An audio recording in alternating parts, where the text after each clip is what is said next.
My daughter-in-law handed me an envelope after the family dinner.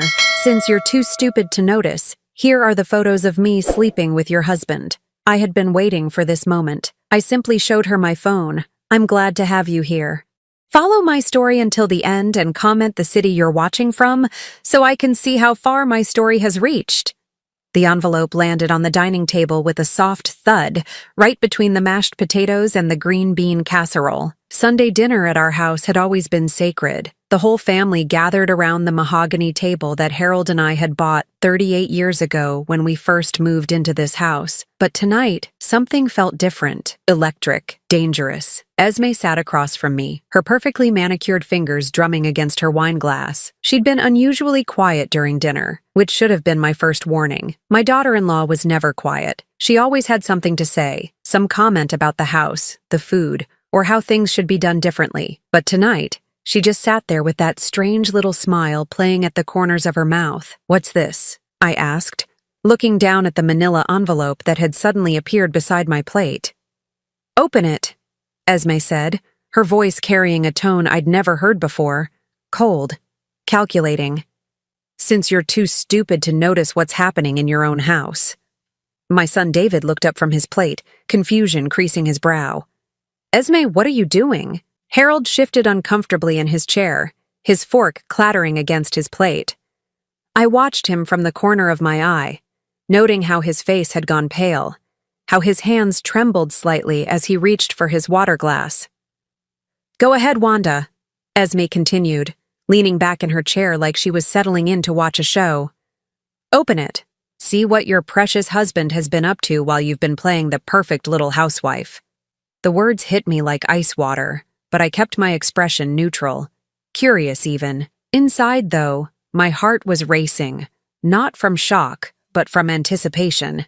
I'd been waiting for this moment for 3 months, 3 long months of pretending I didn't know, 3 months of smiling at family dinners while my husband and daughter-in-law thought they were so clever. With steady hands, I lifted the envelope's flap and slid out the contents. Photographs, 8x10 glossy prints that captured everything in vivid detail. Harold and Esme in our guest bedroom. Harold and Esme in what looked like a hotel room. Harold and Esme kissing passionately in his car. I let out a small gasp, covering my mouth with my free hand. "Oh my God," I whispered, my voice breaking just the right amount. "Harold, how could you?" David's chair scraped against the hardwood floor as he stood up abruptly. "What the hell is going on here?"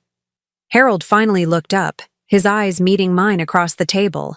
I saw guilt there, yes, but also fear. Good. He should be afraid. "Wanda, I can explain," he started, but Esme cut him off with a laugh. "What's to explain?" she said, taking a sip of wine like she didn't have a care in the world. "Your father and I are in love, have been for months, and frankly, it's time everyone knew." The silence that followed was deafening. David stared at his wife like he'd never seen her before. Harold looked like he wanted to disappear into the floor. And me? I sat there, photographs scattered in front of me, playing the role of the devastated wife to perfection. "I don't understand," David said, his voice hollow. "Esme, you're my wife. Dad, she's your daughter-in-law. This is sick." Esme shrugged, completely unmoved by her husband's pain.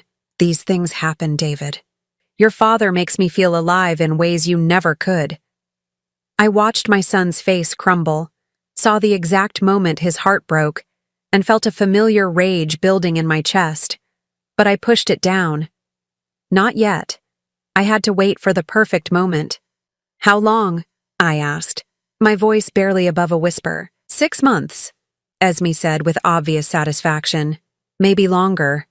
Time has a way of blurring when you're truly happy." 6 months. She was lying, of course.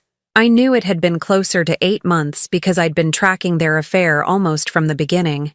Harold had never been good at hiding things, the unexplained absences, the new cologne, the way he started working out again at 65. And Esme, well, she thought she was so much smarter than everyone else. "I think I'm going to be sick," I said, standing up slowly. I need some air." "Mom," David started, reaching for me, but I waved him away. "Just give me a minute," I said, walking toward the kitchen on unsteady legs. "I need to process this." But instead of going outside, I stopped just around the corner, where I could still hear everything but they couldn't see me. This was when people revealed their true selves, when they thought the wounded party was out of earshot. "You didn't have to be so cruel," I heard David say, his voice thick with emotion. "Oh, please," Esme replied. "Your mother needed to know. She's been walking around here for months, playing happy families while her husband was falling in love with someone else. I did her a favor." "A favor?" David's voice cracked. "You destroyed my parents' marriage. You destroyed our marriage. Your parents' marriage was already dead," Esme said dismissively. "And as for ours, well, that was never real to begin with." I heard Harold clear his throat. "Esme, maybe we should—" "Should what?" she snapped. "Pretend this never happened?" "Harold, we agreed. It's time to stop hiding. I'm tired of sneaking around like some common whore." "You are a common whore," David said, and I felt a flash of pride at my son's words. "Careful." Esme's voice turned dangerous. "You might want to think about how you speak to me. After all, I have more photos, some that might be very interesting to your business partners. Harold told me all about those questionable deals you've been making." My blood ran cold. She was threatening my son now. That changed everything. I pulled my phone from my pocket and opened the folder I'd labeled insurance. 3 months of investigation, 3 months of patience, and finally, it was time to use what I'd learned. Taking a deep breath, I walked back into the dining room. All 3 of them looked up as I entered, Esme still wearing that smug smile. "You know what, Esme?" I said, my voice steady now. "You're absolutely right. I have been too stupid to notice what was happening in my own house." Her smile widened. "Finally, some honesty." "Yes," I agreed, pulling out my phone. "Finally." I turned the screen toward her. "Is this honest enough for you?" Esme's face went white as she stared at the phone. On the screen was a photograph, not one of Harold and her, but one of her with a man I'd never seen before. A man who definitely wasn't my husband. They were in what looked like the same hotel room from her photos, but this picture was taken just 2 weeks ago. "What is—" she started, but her voice died in her throat. "His name is Marcus," I said calmly. "Marcus Thompson. Ring any bells?" Esme's wine glass slipped from her fingers, shattering against the hardwood floor. Red wine spread across the white oak like blood. "That's impossible," she whispered. "Is it?" I asked, scrolling to the next photo. "Because according to my research, Marcus Thompson is your husband. Your real husband. The one you married in Nevada 3 years ago. The one you told everyone was dead." And then, like a house of cards collapsing, Esme's carefully constructed world began to fall apart. Her eyes rolled back, her body swayed, and she crumpled to the floor in a dead faint. As I looked down at her unconscious form, I felt something I hadn't experienced in months: satisfaction. The game was just beginning. 3 months earlier, I had been folding laundry in the master bedroom when I heard Harold's phone buzz on the nightstand. He was in the shower, and normally I wouldn't have thought twice about it. But something made me glance over, and what I saw on the lock screen made my blood freeze. "Can't wait to feel you inside me again. E. 42 years of marriage, and this was how I discovered my husband was cheating. Not through some dramatic confrontation or suspicious behavior I'd been tracking for months. Just a simple text message that appeared at exactly the wrong moment. My hands shook as I set down the towel I'd been folding. E. There was only one person in our lives with that initial who would send such a message. Esme, my daughter-in-law. The woman who'd been sitting at my dinner table for the past 2 years, eating my food, accepting my kindness, all while planning to destroy my family. I sat down heavily on the edge of the bed, my mind racing. How long had this been going on? How many family gatherings had I hosted while they exchanged secret glances? How many times had I welcomed her into my home while she was sleeping with my husband? The shower was still running. Harold's phone buzzed again. "Harold forgot his phone," I called out, my voice surprisingly steady. "I'll just leave it here." But instead of leaving it, I picked it up. Harold had never been particularly tech-savvy. His password was still our anniversary date, just like it had been for years. My fingers trembled as I entered the numbers. 081519181. The phone unlocked. What I found in his messages made me physically ill. Months of correspondence, intimate photos, detailed plans for secret meetings, and worse, conversations about me, about how I was getting old and letting myself go, about how I was boring and predictable. But it was the most recent conversation that really caught my attention. Esme had sent a screenshot of what looked like a marriage certificate, but something about it seemed wrong. The quality was poor, pixelated, and when I zoomed in, I could see subtle inconsistencies in the font. "That's weird," I whispered to myself, screenshotting the image before Harold finished his shower. The next morning, while Harold was at his golf game and David was at work, I found myself alone with Esme for the first time since discovering the affair. She'd come over to drop off some books she'd borrowed, and I watched her carefully as she moved through my kitchen like she owned it. "Coffee?" I offered, keeping my voice light and friendly. "Sure," she said, not even looking at me as she scrolled through her phone. "Make it strong. I barely slept last night. I'll bet you didn't," I thought, but smiled sweetly instead. "Oh, everything okay?" She glanced up then, and for just a moment, I caught something in her expression. Guilt, maybe, or calculation. "Just thinking about things," she said vaguely. "You know how it is." No, I didn't know how it was. I didn't know how it felt to betray someone who'd welcomed me into their family, but I nodded anyway. "Esme," I said carefully, handing her the coffee, "I was looking at family photos the other day, and I realized we don't have any pictures from your first wedding. To Marcus." The coffee mug slipped from her hands, crashing to the floor and sending ceramic shards and hot liquid everywhere. "Shit," she said, jumping back. "Sorry, I'm so clumsy today." But I'd seen her face in that split second before the mug fell. Terror. Pure, undiluted terror. "Don't worry about it," I said, grabbing paper towels. "These things happen. But about those photos. Marcus died in a car accident," she said quickly, crouching down to help clean up the mess. "It's too painful to look at pictures of him." "Of course," I said softly. "I'm so sorry. I didn't mean to bring up painful memories." But as we cleaned up the coffee together, I was already planning my next move. Something about Esme's story had never quite added up. She'd appeared in David's life suddenly, with very little history, and while I'd attributed that to grief over her deceased husband, now I wondered if there might be another explanation. That afternoon, I did something I never thought I would do. I hired a private investigator. James Morrison came highly recommended, and his office was small but professional. He listened patiently as I explained the situation, taking notes in a small leather notebook. "What exactly are you hoping to find, Mrs. Patterson?" he asked when I finished. "The truth," I said simply, "about who Esme really is and whether Marcus Thompson is really dead." It took James 3 weeks to uncover what he called preliminary findings, but when he called me to his office, his expression was grim. "Mrs. Patterson," he said, sliding a folder across his desk, "I think you need to see this."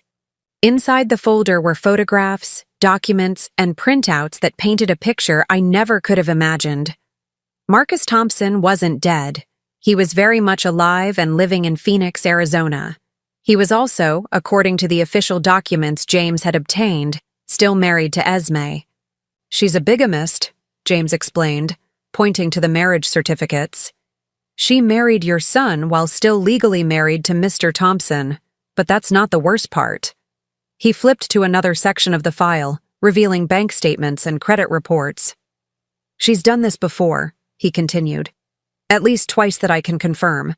She targets older men, usually married men with money, seduces them, and then disappears with whatever she can take. Mr. Thompson lost his house, his savings, even his business because of her." I stared at the evidence in front of me, feeling sick. "She's a con artist. A very good one," James agreed. "She changes her name, her backstory, even her appearance slightly each time. But she always uses variations of the same identity. Emily, Emma, Esme, and she always claims to be a widow." "What about Harold?" I asked. "My husband. Is he just another Mark?" James hesitated. "I think it started that way. But from what I can tell, she's been planning something bigger with your family. She's been collecting information about your son's business, your financial situation, even your property holdings. My hands clenched into fists. She wasn't just destroying my marriage. She was planning to destroy everything we'd built. There's more, James said quietly. Mr. Thompson has been looking for her. He wants to press charges for theft and fraud. And the other men she's conned, they're all willing to testify if it comes to that. I looked down at the photographs of Marcus Thompson. He was younger than Harold, maybe in his 50s, with kind eyes and graying temples. In one photo, he was holding a picture of Esme, but she looked different somehow. Softer, less calculating. Can you arrange a meeting? I asked suddenly. James raised an eyebrow. With Mr. Thompson. Yes, I think he and I need to have a conversation. 2 days later, I found myself in a small coffee shop downtown, waiting for a man I'd never met, but who held the key to exposing my daughter-in-law's true nature. When Marcus Thompson walked in, I recognized him immediately from the photographs, but what struck me most was how broken he looked. Older than his years, with the kind of weariness that comes from betrayal. Mrs. Patterson? He said, approaching my table cautiously. Please, call me Wanda, I said, standing to shake his hand. Thank you for coming. As we sat down, I studied his face. There was kindness there and hurt, but also something else. Hope, maybe. I have to ask, he said after we'd ordered coffee. Is she using the name Esme now? Esme Thompson Patterson, I confirmed. She married my son 2 years ago. Marcus's face crumpled. She's married again. Of course she is. Mr. Thompson, I said gently, I need you to tell me everything.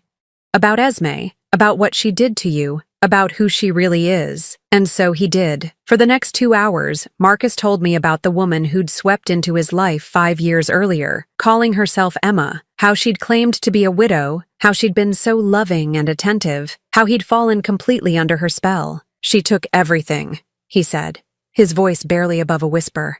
My savings, my house, my business. She even took my mother's jewelry, pieces that had been in my family for generations. And then one morning, I woke up, and she was just gone. Did you go to the police? I tried, but she was smart about it. Everything she took, she'd convinced me to give her willingly. Gifts, joint accounts, property transfers. Legally, it was all above board. The police said it was a civil matter. I reached across the table and touched his hand. What if I told you we might be able to stop her? Together? Marcus looked up, and for the first time since he'd walked in, I saw a spark of something other than defeat in his eyes. What did you have in mind? As I explained my plan, I watched hope return to Marcus Thompson's face, and for the first time since discovering Harold's betrayal, I felt something other than hurt and anger. I felt powerful. The morning after my meeting with Marcus, I woke up with a clarity I hadn't felt in months. For the first time since discovering Harold's affair, I had a plan, not just to expose Esme, but to understand exactly how deep her web of lies went, and more importantly, to figure out Harold's role in all of this. I found him in the kitchen, reading the newspaper with his morning coffee, looking for all the world like a man without a care. But I could see the tension in his shoulders, the way his hand trembled slightly as he lifted his cup. Good. He should be nervous. Harold, I said, pouring myself coffee with deliberate calm. We need to talk. He looked up, and I caught the flash of panic in his eyes before he masked it with confusion. About what, dear? About Esme. The newspaper crinkled as his grip tightened. What about her? I sat down across from him, studying his face. How long have you known her real name isn't Esme Thompson? The color drained from his face so quickly I thought he might faint. The newspaper fell from his hands, scattering across the kitchen table. I don't know what you're talking about, he said, but his voice was weak, unconvincing. Her real name is Emily Morrison, I continued, watching his reaction carefully. Before that, it was Emma Daniels. And her legal name, the one on her marriage certificate to Marcus Thompson, is Elizabeth Margaret Sawyer. Harold's mouth opened and closed like a fish gasping for air. Wanda, you knew, I said, and it wasn't a question. You knew she was married to someone else, and you knew she was lying about who she was. He buried his face in his hands. It's not what you think. Then tell me what it is. For a long moment, the only sound in the kitchen was the tick of the grandfather clock in the hallway. Finally, Harold looked up, and I saw something I'd never seen before in my husband's eyes: genuine fear. "She's blackmailing me," he whispered. Whatever I'd been expecting him to say, it wasn't that. What? 3 months ago, she came to me with photos. Not of us together, but of me. From 20 years ago. His voice was shaking now. The Henderson deal. The Henderson deal. I remembered it vaguely. Some property development Harold had been involved with when David was in college. I'd never paid much attention to Harold's business dealings, trusting him to handle everything while I focused on raising our son. "What about it?" I asked, though I was already starting to piece together the answer. "There were irregularities," Harold said, staring down at his hands. "Nothing major, just some paperwork that got filed incorrectly, some inspections that were rushed through. Everyone involved knew about it, including the city officials. It was just the way business was done back then, but it wasn't legal. Not technically, no. And if someone were to bring it to light now, with all the new oversight regulations, I could face serious charges. Fraud, bribery, maybe even racketeering if they really wanted to make an example of me." I felt like the floor was shifting beneath my feet. "How does Esme know about this?" Harold's laugh was bitter and hollow. "She seduced one of the guys who worked on the project, Rick Morrison. He'd kept copies of everything, and when he died last year, she inherited all his files. She knew exactly what she had. So she came to you. She said she'd keep quiet about the Henderson deal if I helped her get close to David. She wanted to marry into our family, gain access to our finances, our social circle. She said it would just be temporary, that she'd disappear after a year or two with enough money to start over somewhere else. And you agreed. What choice did I have?" Harold's voice cracked. "If those documents came to light, I'd lose everything. The business, our house, our reputation. You and David would be destroyed right along with me." I stared at my husband, this man I'd shared my life with for over 4 decades, and realized I didn't know him at all. "So, you sacrificed our son's happiness to save yourself. To save all of us," he protested. "I thought I could control the situation. I thought I could keep her satisfied with small amounts of money, maybe some jewelry. I never intended for things to go this far." "This far meaning sleeping with her?" Harold flinched as if I'd slapped him. "That wasn't part of the original plan. She seduced me, Wanda. She made me feel young again, desirable. I know how pathetic that sounds, but it's the truth. When did you realize she was planning to take more than just a little money?" "About a month ago. She started asking questions about David's business, about our investments, about the value of the house. And she wanted me to convince David to make her a partner in his company. That's when I knew I was in over my head. I felt a cold rage building in my chest.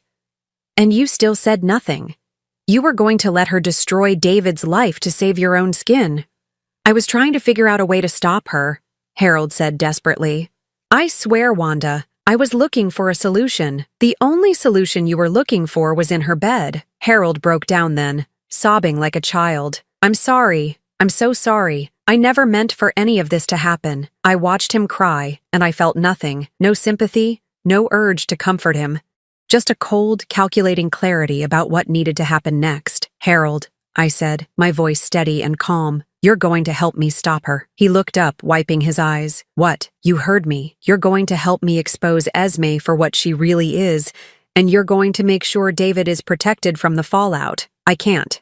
If she releases those documents—" "She's not going to release anything," I interrupted, "because by the time I'm done with her, she's going to have much bigger problems to worry about." Harold stared at me like he'd never seen me before. "What are you planning?" I stood up, dumping my untouched coffee into the sink. "What I should have done the moment I found out about your affair. I'm taking control of this situation. Wanda, please. You don't understand how dangerous she is. She's not just a cheating wife or a gold digger. She's a professional con artist. She's destroyed other families, other men. If I cross her, what?" I turned to face him, and whatever he saw in my expression made him shrink back. "She'll try to destroy me?" "Harold, she's already destroyed me. She's taken my husband, manipulated my son, and turned my family into her personal playground. What exactly do I have left to lose?" "Your freedom," he said quietly. If you do something illegal, I'm not planning to do anything illegal. I'm planning to do something much worse. I'm going to tell the truth. Before Harold could respond, my phone rang.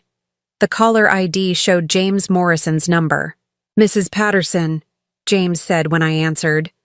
I have news about Ms. Sawyer, and I think you're going to want to hear this in person. An hour later, I sat in James's office while he spread a new collection of documents across his desk. Harold had begged to come with me, but I'd refused. This was my fight now, and I was going to handle it my way. What did you find? I asked. More victims, James said grimly. A lot more. I've been in contact with law enforcement in 3 states, and it turns out Ms. Sawyer has been running this same con for almost 10 years. The pattern is always the same. She targets wealthy, older married men, seduces them, then uses a combination of blackmail and manipulation to gain access to their finances. How many men? At least 8 that we can confirm. Possibly more. And the amounts she's stolen are staggering. We're talking about millions of dollars, Mrs. Patterson. I felt sick. What happened to them? The other men? 2 committed suicide, James said quietly. The others lost everything. Their businesses, their homes, their families. She's very good at making sure the legal responsibility falls on her victims rather than herself. But you said law enforcement is involved now? They are. The FBI has been building a case against her for the past year, but she's been careful, very careful. They need something concrete, something that ties all her different identities together and proves criminal intent. What kind of something? James leaned forward. They need her to confess, to someone she trusts. Someone she thinks is safe. I understood immediately. You want me to wear a wire? The FBI agents I've been working with think you're in a unique position. You're the one person who knows her true identity, but whom she still sees as a threat to be eliminated rather than an ally to be manipulated. If you could get her to talk about her other cons, her other identities, she'd incriminate herself. Exactly, but Mrs. Patterson, I have to warn you, this would be extremely dangerous. If she suspects you're working with law enforcement, there's no telling what she might do. I thought about Harold's words, about how dangerous Esme was, about the 2 men who'd committed suicide rather than face the ruin she'd brought to their lives, about my son, who had no idea that his wife was planning to destroy everything he'd worked for. When do we start? I asked. James smiled for the first time since I'd met him. I'll make the call. As I drove home that afternoon, my mind was racing with possibilities. For months, I'd felt powerless, watching my family fall apart while pretending everything was normal. But now, for the first time, I had the tools to fight back. Esme thought she was the predator in this situation. She thought she was the one pulling the strings, manipulating everyone around her for her own benefit. She was about to learn just how wrong she was. The FBI office in downtown Pittsburgh was not what I'd expected. Agent Sarah Chen was younger than me by at least 20 years, with sharp eyes and a no-nonsense demeanor that reminded me of myself when I was her age, back when I thought I could take on the world. Her partner, Agent Michael Torres, was older, with graying temples and the kind of patience that comes from years of dealing with complicated cases. Mrs. Patterson, Agent Chen said as she led me into a small conference room, I want you to understand exactly what we're asking you to do, and more importantly, what the risks are.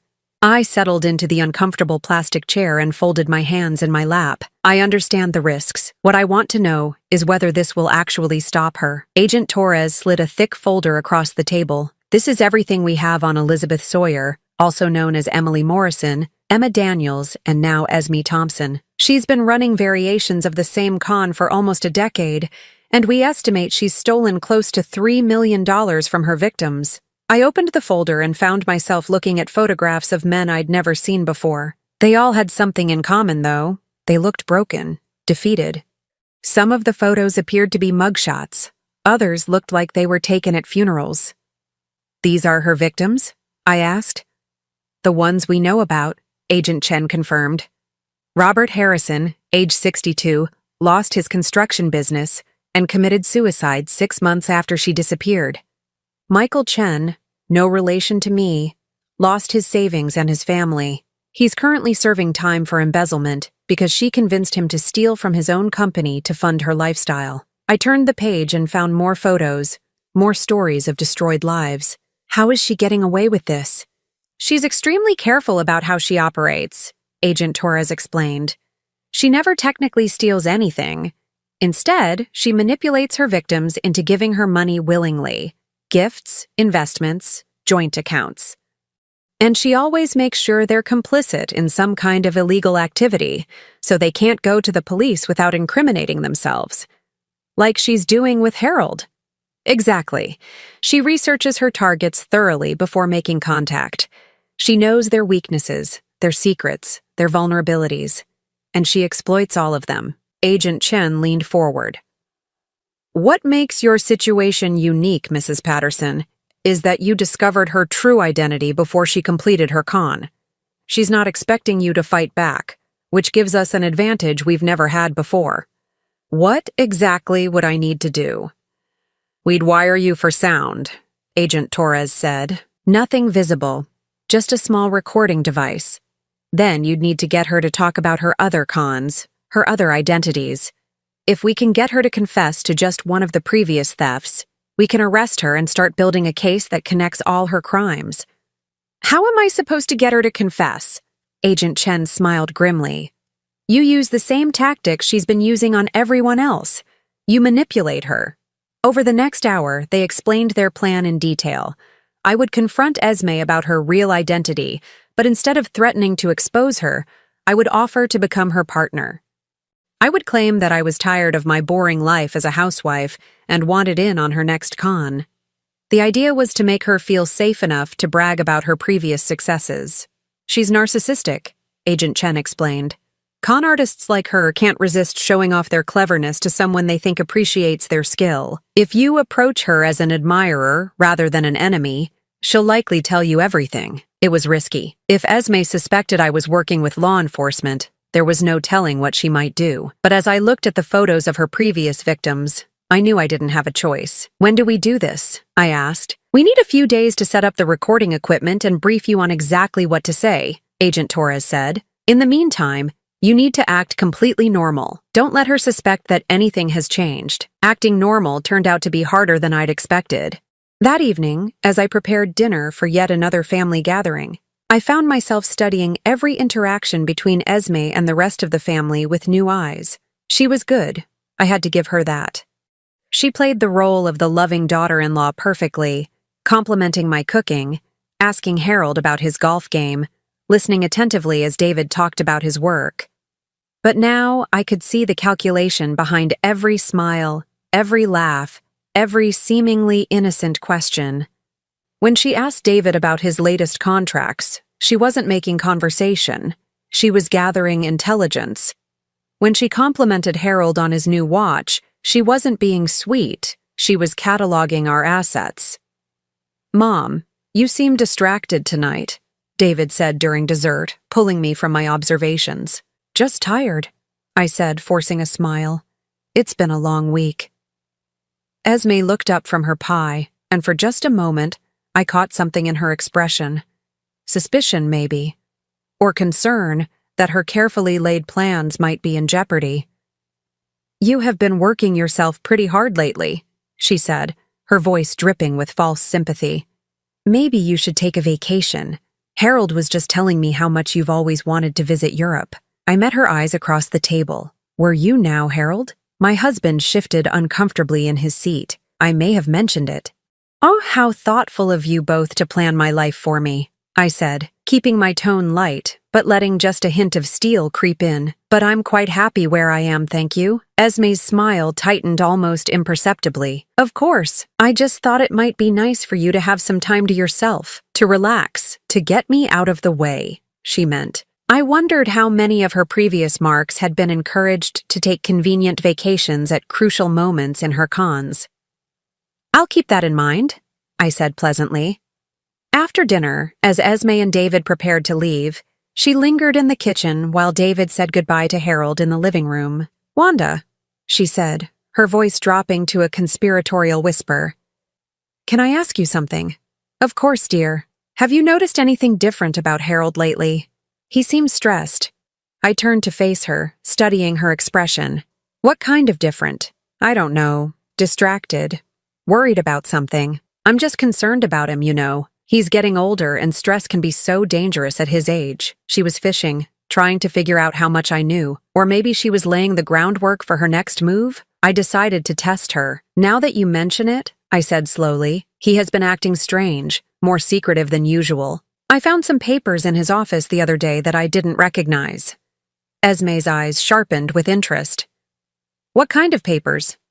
Legal documents of some kind. I didn't read them carefully, but they looked official. I paused, watching her reaction. There was something about property transfers, I think. That's probably nothing, Esme said quickly, but I could see the wheels turning in her head. Harold handles a lot of business deals. I'm sure it's just routine paperwork. You're probably right, I agreed, although some of the documents looked quite old, like they were from years ago. Esme went very still. How old? I'm not sure. Maybe 20 years? The paper looked yellowed, and the typing was different from what you see now. Huh, Esme said, trying to sound casual but failing completely. That is strange. David appeared in the doorway then, saving Esme from having to continue the conversation. Ready to go, hun? Absolutely, she said, her mask of perfect wife sliding back into place. Wanda, thank you for dinner. As always, it was delicious. After they left, I found Harold in his study, staring blankly at his computer screen. She's getting nervous, I said, closing the door behind me. Harold looked up, startled. What do you mean? Esme. She was asking about you, about whether you seemed stressed. And she was very interested when I mentioned finding old legal documents. What old legal documents? I made it up, I said impatiently. The point is, she took the bait. She's worried that you might have kept records of the Henderson deal. Harold paled. If she thinks I have evidence that could incriminate her, she'll accelerate her timeline, I finished, which is exactly what we want. We? I sat down across from his desk, meeting his eyes directly. Harold, in 3 days, I'm going to confront Esme about who she really is. And when I do, you're going to back me up. Wanda, you can't. It's too dangerous. It's more dangerous to let her continue. She's not just planning to steal money from our family, Harold. She's planning to destroy David completely, just like she's destroyed all the others. And if we don't stop her, his blood will be on our hands. Harold was quiet for a long moment, staring down at his hands. What do you need me to do? When the time comes, I need you to tell David the truth about the blackmail, about how this whole thing started. He needs to understand that none of this is his fault. And what about us? Harold asked quietly. Our marriage? I looked at my husband, this man who had betrayed me in the most fundamental way possible, and felt nothing but emptiness where love used to be. I don't know, I said honestly, but our marriage is the least of our problems right now. 2 days later, Agent Chen called to confirm that everything was ready. The recording device was so small it would be virtually undetectable, and they'd identified the perfect location for the confrontation, a small cafe downtown where they could position surveillance teams without being obvious. Remember, Agent Chen said as she fitted the tiny microphone to my clothing, the goal is to get her talking about her previous cons. Ask her about the other men, about how she convinced them to give her money. Make her think you're impressed by her skill. What if she doesn't believe that I want to partner with her? Then we abort and find another way, Agent Torres said firmly. Your safety is our top priority, Mrs. Patterson. If at any point you feel threatened, just say the code word and we'll move in immediately. The code word was butterfly. Something I could work into conversation naturally if things went wrong. As I drove to the cafe that afternoon, my hands were shaking on the steering wheel. For 3 months, I'd been living a lie, pretending I didn't know about Harold's affair, pretending I still trusted Esme. Now I was about to drop that pretense and reveal exactly how much I knew. But I wasn't scared. For the first time since this nightmare began, I felt like I was taking control of my own life. Esme was already waiting when I arrived, sitting at a corner table with a perfect view of the entire cafe. She'd chosen her position carefully, I realized. Somewhere she could see anyone approaching. Somewhere she could run if necessary. She was learning to be cautious, but she was about to learn that she wasn't cautious enough. The cafe was busier than I'd expected for a Tuesday afternoon. Office workers grabbing late lunches, college students hunched over laptops, an elderly couple sharing a piece of cake. Normal people living normal lives, completely unaware that they were about to witness the takedown of a professional con artist. I spotted Esme immediately. She'd chosen a table in the far corner, her back to the wall, wearing dark sunglasses despite being indoors. She looked nervous, which was unusual for her. In all the time I'd known her, I'd never seen Esme anything less than perfectly composed. "Thank you for meeting me," I said as I slid into the seat across from her. "I wasn't sure you'd come." "Your message was pretty cryptic," she replied, not bothering with pleasantries. "What's this about, Wanda?" I ordered coffee from the waitress, taking my time, letting the tension build. Somewhere in this cafe, FBI agents were watching, listening, waiting for me to get Esme to incriminate herself. The tiny recording device felt like it weighed 1,000 pounds. "It's about Marcus," I said finally. Esme went perfectly still. For just a moment, her carefully maintained mask slipped, and I saw pure terror flash across her face before she recovered. "I don't know what you're talking about. Marcus Thompson, your husband, your very much alive husband." Esme's hand trembled as she reached for her water glass. "Marcus is dead." "No, he's not. He's living in Phoenix, working construction, and he's been looking for you for 3 years. I leaned forward, lowering my voice. "Elizabeth." The name hit her like a physical blow. She actually flinched, her sunglasses sliding down her nose enough for me to see her eyes. They were the eyes of a cornered animal. "How did you—" she started, then stopped herself. "Find out? It wasn't that hard, once I knew what to look for. You're good, Esme, but you're not perfect. You left traces. Enough for someone who knew where to look." Esme glanced around the cafe and I could see her calculating exit routes, assessing threats. "What do you want?" "To talk. Really talk. No more lies, no more games. I know who you are, what you've done, and what you're planning to do to my family. You don't know anything." I pulled out my phone and scrolled to the photos James had given me. Photos of her other victims, other identities, other cons. I turned the screen toward her. Robert Harrison. Emily Morrison convinced him to embezzle money from his company pension fund. He killed himself rather than face the consequences. I swiped to the next photo. Michael Chen. Emma Daniels got him to liquidate his retirement accounts and his children's college funds. He's currently in prison. With each photo, each name, Esme seemed to shrink further into herself. But I wasn't done. Thomas Wright, Jennifer Daniels, that's a new one, isn't it? Convinced him to mortgage his house to fund her investment opportunities. He lost everything and died of a heart attack 6 months later. "Stop," Esme whispered.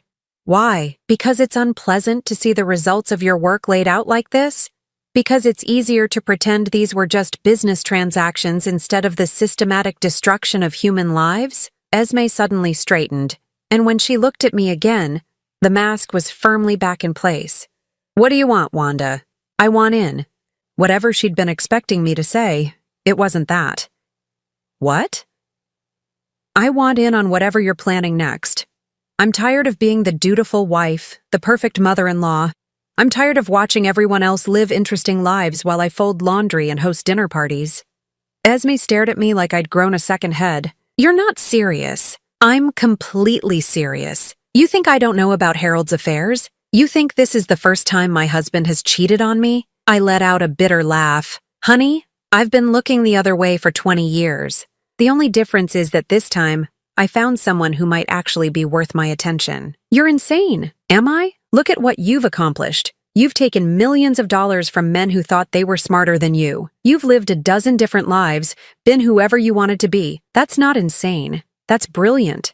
I could see her processing this, trying to figure out if I was serious or if this was some kind of trap. "Even if I believed you, which I don't, what makes you think I need a partner?" "Because you're getting sloppy," I said bluntly. "The Marcus thing, for instance.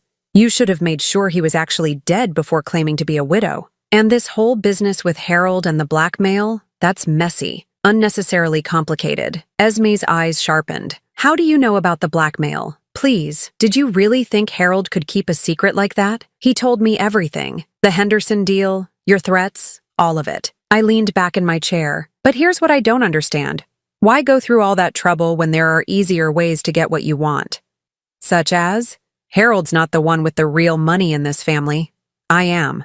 That got her attention. What do you mean? My father left me a trust fund that Harold doesn't even know about. $3.2 million, sitting in an account that only I can access. Harold thinks we live off his income. But the truth is, I've been subsidizing our lifestyle for years. I was lying, of course. There was no trust fund. But I needed her to believe that I had access to serious money. Money that would make her current con look like pocket change. Why are you telling me this? Because I want out of this life, and you're going to help me do it. We take the money and disappear. Start fresh somewhere else. Maybe work together on bigger cons. Think about it. A grieving widow and her helpful friend, both starting over after tragedy.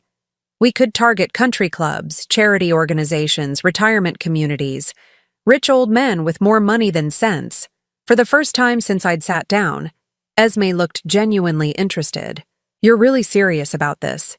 Dead serious. But I need to know I'm partnering with someone who knows what she's doing. Tell me about the others. How did you convince them to give you their money? And just like that, the floodgates opened.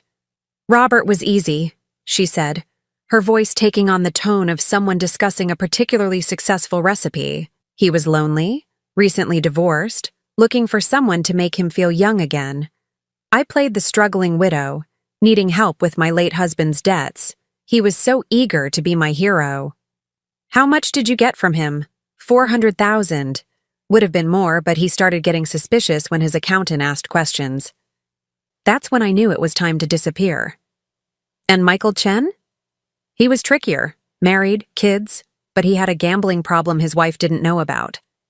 I convinced him that I had insider information on some investments, that we could make enough money to cover his debts and set up his family for life. He was so desperate to believe it was possible. She was warming to the subject now, pride evident in her voice as she described each con in detail. The recording device was getting everything: names, amounts, methods, enough to connect her to crimes across multiple states. What about Thomas Wright? I prompted.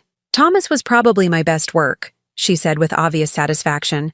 I spent 6 months gaining his trust, learning about his finances, his family, his weaknesses. He thought he was investing in a real estate development company. Really, the money was just going into offshore accounts I'd set up. How did you get him to trust you with so much money? I started small, a few thousand here and there, always with impressive returns. I made sure he thought he was getting rich. By the time I asked for the big investment, he was so convinced of my brilliance that he mortgaged his house without question. And then you disappeared. And then I became someone else, she corrected. That's the beauty of it, Wanda. When you're done with one life, you just start another. What about Marcus? How does he fit into all this? Esme's expression darkened. Marcus was supposed to be different. He was my exit strategy, the man I was going to settle down with when I was ready to retire. But he started asking too many questions, wanting to know about my past, my family. I realized he was getting too close to figuring out who I really was. So you faked your own death. Car accident. I had help from someone who owed me a favor. Falsified police reports, planted evidence. As far as the official record shows, Elizabeth Sawyer died in a lake in Montana 3 years ago. But Marcus never believed it. Marcus is an idiot, she said dismissively. He hired private investigators, posted on social media, even had missing person flyers printed. He made it much harder for me to move on to my next target, which was Harold, which was your family, she corrected. Harold was just the easiest point of entry. But the real prize is David's business. He's built something substantial, and he trusts people too easily. With the right manipulation, I could have convinced him to make me a partner, maybe even leave me the company in his will. And what about me? What was I supposed to be in all this? Esme smiled, and it was like looking at a snake. You were supposed to be the grieving widow. After Harold's tragic heart attack, of course. The words hit me like ice water. You were planning to kill Harold. Not kill. Help along. Harold's blood pressure medication is very easy to replace with something that looks identical but has very different effects. A man his age, under that kind of stress. These things happen. My hands clenched into fists under the table. She wasn't just a con artist, she was planning murder. And David would have inherited everything, with his loving stepmother there to help him through his grief. It would have taken a few years, but eventually I would have had access to everything your family built. I forced myself to stay calm, to keep playing the role. That's actually brilliant. Thank you. I thought so. But there's just one problem with your plan, I said, reaching for my phone. What's that? I scrolled to the photo that had started this whole conversation. Marcus Thompson, very much alive, holding a recent newspaper. You made one crucial mistake. Esme looked at the photo, and I watched all the color drain from her face. That's impossible. Marcus isn't dead, Elizabeth. And neither are Robert Harrison's children, or Michael Chen's wife, or Thomas Wright's brother. They've all been looking for you, and now they've found you. The cafe door opened, and Agent Chen walked in, followed by Agent Torres and two other men in suits. Esme's head snapped toward them, and I saw the exact moment she realized what was happening. You bitch, she hissed, starting to stand. I wouldn't, I said calmly. There are agents at every exit. Esme sank back into her chair, her breathing rapid and shallow. You're wearing a wire. I am. And you just confessed to enough crimes to put you away for the rest of your life. Agent Chen approached our table, her badge visible. Elizabeth Margaret Sawyer, you're under arrest for fraud, theft, identity theft, and conspiracy to commit murder. As they read her rights, Esme stared at me with pure hatred. This isn't over. Yes, I said, standing up as they cuffed her. It is. But even as I watched them lead her away, I knew the hard part was just beginning. I still had to face Harold, still had to tell David the truth about his wife, still had to figure out what was left of my own life after everything that had happened. The game was over, but the real work of rebuilding was just about to start. 6 months after Esme's arrest, I stood in the kitchen of my new apartment, watching the sunrise paint the sky in shades of pink and gold. The space was smaller than the house Harold and I had shared, but it was mine. Every piece of furniture, every photograph, every coffee mug, chosen by me, for me. The divorce had been finalized 3 weeks ago. Harold had tried to fight it at first, begging me to consider counseling, promising he'd changed, swearing that what happened with Esme was an aberration that would never happen again. But I was done with his promises, done with his excuses, done with a marriage that had been built on my willingness to look the other way while he did whatever he pleased. My phone buzzed on the counter. A text from David. Coffee this afternoon? I have news. I smiled, typing back. My place or yours? Yours. I like what you've done with it. My relationship with my son had been the one bright spot in this whole nightmare. When the truth about Esme came out, not just her real identity, but her plans for his father and his business, David had been devastated. But instead of blaming me for keeping secrets, he'd thanked me for protecting him. I should have seen it, he'd said during one of our long conversations in the weeks following Esme's arrest. There were signs, things that didn't add up, but I wanted to believe I'd found someone who loved me. That's not a character flaw, sweetheart, I'd told him. That's being human. She was very good at what she did. Now, 6 months later, David was healing. He'd thrown himself into his work, expanded his business, even started dating again. Carefully, but with hope. He was stronger than I'd given him credit for. The doorbell rang at exactly 2 o'clock. David stood on my doorstep with a bouquet of sunflowers and a grin that reminded me of the little boy he'd once been. You look happy, he said, kissing my cheek as he handed me the flowers. I am happy, I realized, surprised by how true that statement was. Really, genuinely happy. We settled on my small balcony with coffee and the blueberry scones I'd learned to make in the cooking class I'd joined last month. Another new thing, another piece of the life I was building for myself. So what's this news? I asked. David's grin widened. Marcus Thompson called me yesterday. I nearly choked on my coffee. Marcus? Why? He wanted to thank me. Apparently the FBI was able to recover about 60% of the money Esme stole from him using information from her arrest. He's getting his house back. That's wonderful. But that's not the best part. He's starting a support group for people who've been victims of romance scams. He asked if I wanted to help. I set down my cup, studying my son's face. And do you? I think I do. It feels like something positive could come out of all this mess, you know? Maybe we can help other people avoid what we went through, or at least help them recover from it. I reached across the small table and squeezed his hand. I think that's a beautiful idea. Oh, What about you, Mom? What are you going to do with your new life? It was a question I'd been asking myself for months. For 42 years, my identity had been wrapped up in being Harold's wife, David's mother, the keeper of a household that ran smoothly because I made sure it did. Now, at 63, I was free to be whoever I wanted to be. I'm thinking about going back to school, I said, finishing that degree I never completed when I got married. Really? What would you study? Criminal justice, maybe, or psychology. After everything that happened with Esme, I keep thinking about how easy it was for her to manipulate people, how she read everyone's weaknesses so accurately. I'd like to understand that better. David raised his coffee cup in a mock toast. To new beginnings. To new beginnings, I agreed, clinking my cup against his. Later that evening, after David had left, I found myself looking through the photo albums I'd rescued from the house. Pictures of our family over the years, holidays, birthdays, graduations.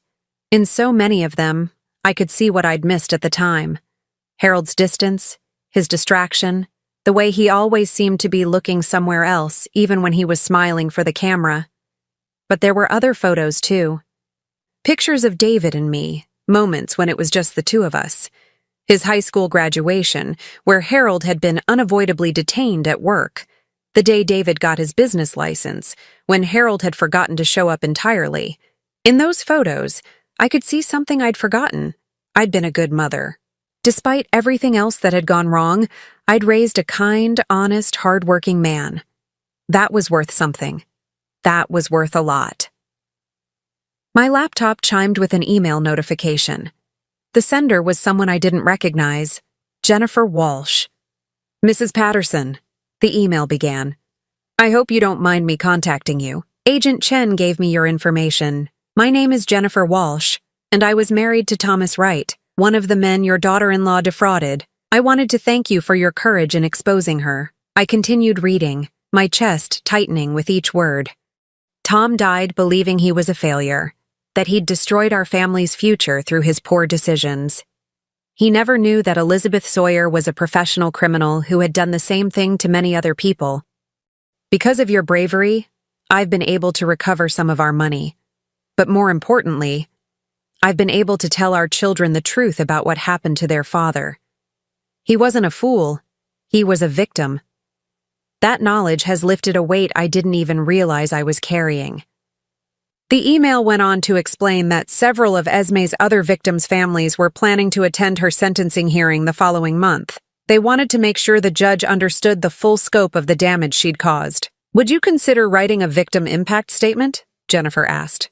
I know you weren't directly swindled out of money like the rest of us, but she destroyed your family too. Your voice matters.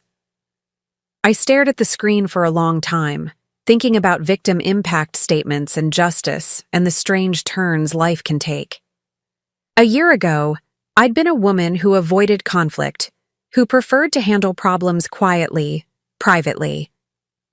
Now I was being asked to stand up in a courtroom and speak publicly about the most painful period of my life. A year ago, the thought would have terrified me. Now it felt like an opportunity. I started typing my response.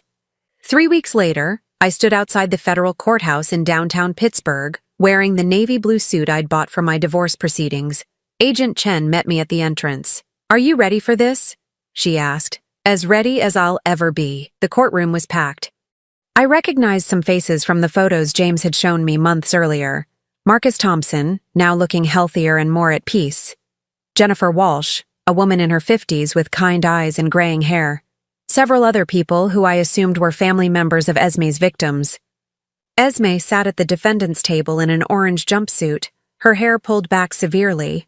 No trace of the polished woman who'd once sat at my dinner table. She'd aged years in the months since her arrest. When she saw me enter the courtroom, her expression hardened, but she didn't look away. One by one, her victims and their families took the stand to speak about the damage she'd caused. Marcus spoke about the 3 years he'd spent believing his wife was dead, the depression that had nearly driven him to suicide. Jennifer Walsh read a letter her youngest daughter had written about losing their family home. A man named Robert Harrison Jr.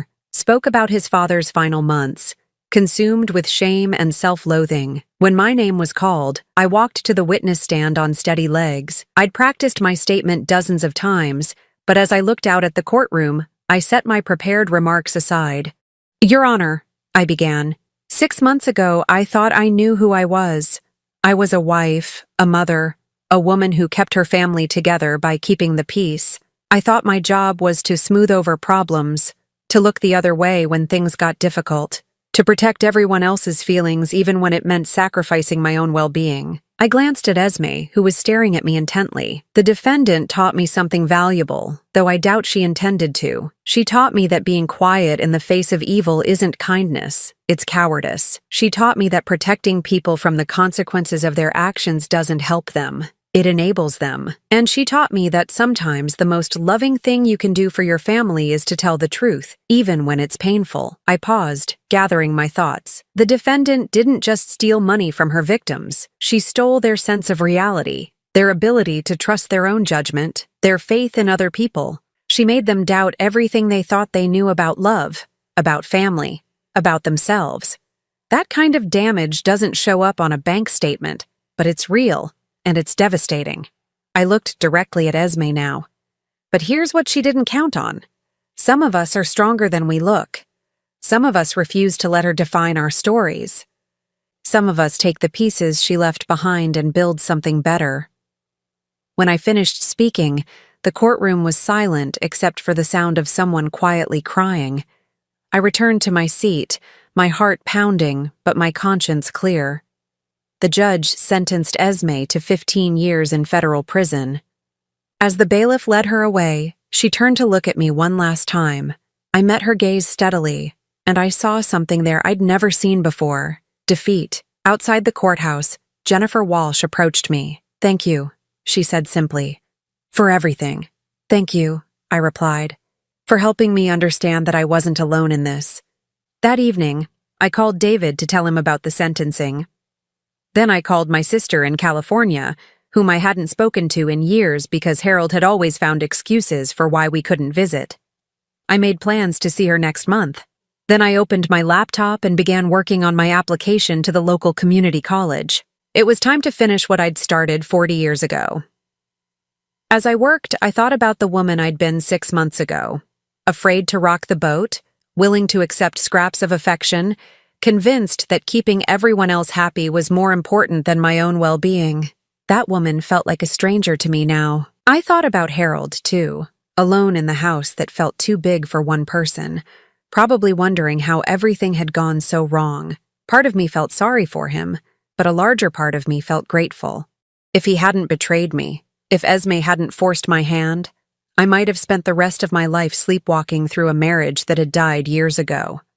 The sunrise would come again tomorrow, painting my little kitchen in shades of possibility. And for the first time in decades, I would be awake to see it, fully present in my own life, ready for whatever came next. At 63, I was finally free, and I intended to make the most of every day I had left. Now I'm curious about you who listened to my story. What would you do if you were in my place? Have you ever been through something similar? Comment below. And meanwhile, I'm leaving on the final screen 2 other stories that are channel favorites, and they will definitely surprise you. Thank you for watching until here.